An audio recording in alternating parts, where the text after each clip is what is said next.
Despite numerous issues preventing its success, Suits LA could have resolved one of its most glaring issues by adopting a single feature from one of its star's most notable past projects. As the second of two cancelled Suits spin-offs, it might seem as if luck was never on its side, but it certainly wasn't beyond saving with the right changes. It's noteworthy that Suits LA wasn't intended as a spin-off in the first place. Franchise creator Aaron Korsh originally wrote the show as a comedy with no Suits connections whatsoever.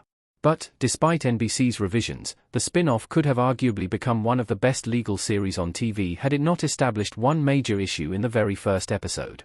Suits LA's flashback sequences were the most disappointing feature of the spin-off.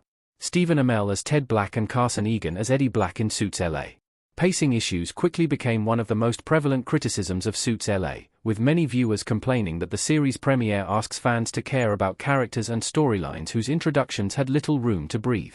The general consensus was that it felt like trying to catch up on a show halfway into its run with no opening recap segment. This issue extended beyond the flashback sequences alone, but they certainly didn't help. Ted's obsession with Pellegrini and apparent disregard for his colleagues are already pre-existing in his first flashback, and his personality in the present is similar enough that the flashbacks provide no context for who he used to be or why Pellegrini's important to who he's become now. Even later, when we peer further back into the past, such as in Harvey Specter's disappointing Suits LA introduction, the flashbacks don't thoroughly establish why this one case is worth Ted sacrificing his personal life if that would have been previously uncharacteristic. It's perplexing, since answering that question seems to be the main point of having flashbacks in the first place.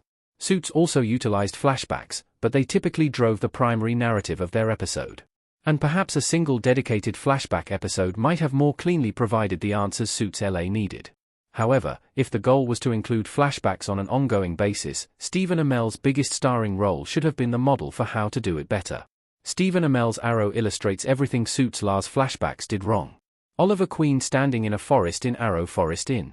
Before Suits LA, Amell starred in a similarly flashback-heavy series when he played Oliver Queen in the CW's Arrow. But the flashback sequences in Amell's vigilante superhero series were considered much more effective than Suits LA's, to the point that many fans considered them to rank at the top among Arrow's best story arcs.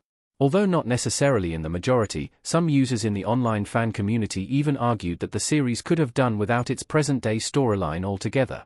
As flashbacks, however, fans largely appreciated these sequences because they provided a clear sense of Oliver's character growth over the course of 5 years. They drove interest in how his journey had changed him. That's not to say the flashbacks were universally beloved. If not for an appearance by John Constantine, many fans would rather pretend that Season 4's flashbacks never even happened. Nonetheless, the flashbacks as a whole tell a comprehensive story taking Queen firmly from point A to point B, contrasting the somewhat meandering nature of the flashbacks in Suits LA. Even when plot points from the flashbacks initially seem irrelevant to the present-day storyline, Arrow presents these story beats with confidence that fans will understand their importance later, which is impressive considering Amell's past claims that many of them were written on the fly.